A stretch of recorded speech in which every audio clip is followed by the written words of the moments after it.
Okay, let's have a look at what's making news in print and online, and we're joined by rural podcaster and Deakin University Research Fellow, Kirsten Dioprese. Kirsten, good morning to you. Good morning, Lisa. How are you going? Oh, great. I'm so happy that we're doing this first story. It's on the front of the Daily Telegraph, and it really digs down into where essential workers live and the fact they're getting priced out of the cities that they're serving.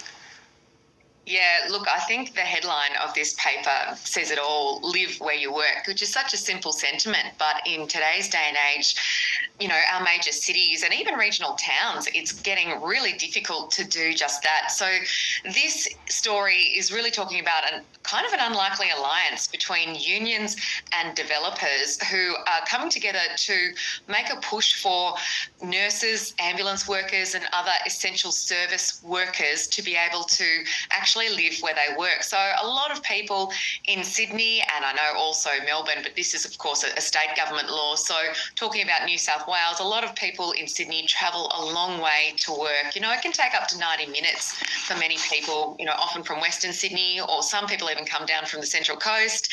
And that's very tiring.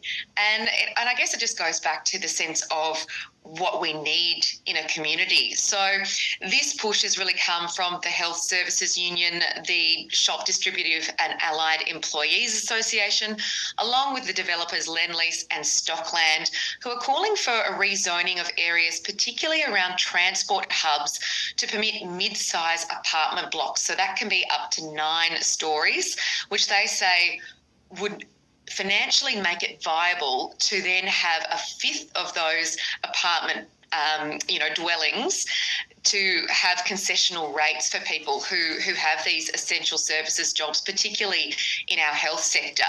You know, because currently a hospitality worker, if they were to live in Burwood, say, in the city of Sydney, they would need to spend 80% of their income on rent, and that's from the Committee of Sydney, which also is supporting this push.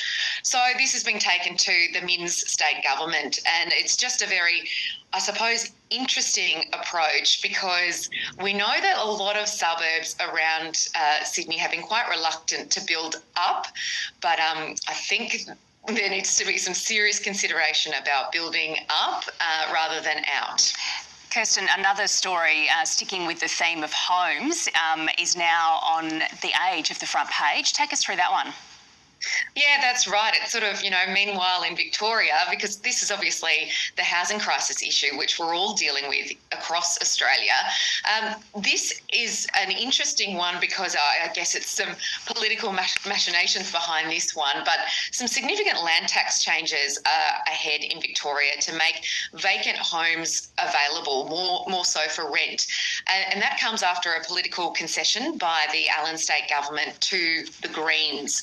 So Labor now just needs 2 more votes to pass these laws that would see land tax on vacant homes in across the state triple if they are unused for 3 years.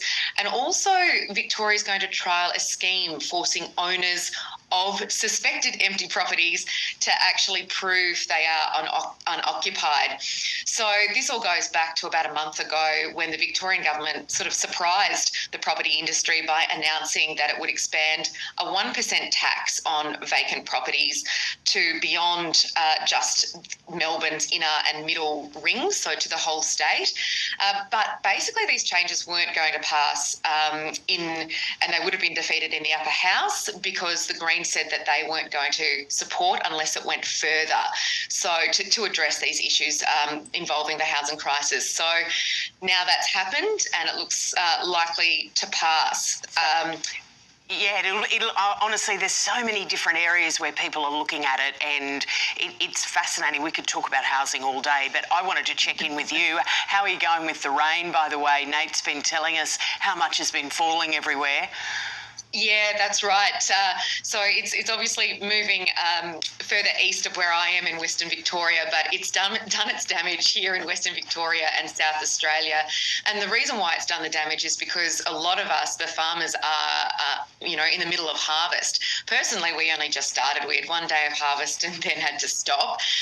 But a lot of people, particularly in South Australia and further north of us in Western Victoria, are sort of in the middle of things, and it's quite disruptive.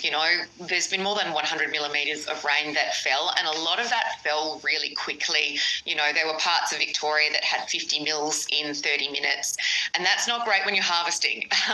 So firstly, I think there were some lentil crops that were essentially pummeled and destroyed. Canola and wheat are the big ones that we grow, big in terms of the amount in this region. And the main concern is about the quality, because seeds can start to sprout when it rains like this, and then you need to dry the seed out before you can continue harvesting. So it's causing lengthy delays, and I'm just hoping it's more of a delay issue than a yield and quality issue in the long run. Certainly we were hoping to be finished by Christmas, but now it looks like... Oh, you might have some work ahead of you. Hey, Kirsten, thanks very much for coming on and having a chat, and I do hope it goes okay for you and the family too. Thank you, Lisa.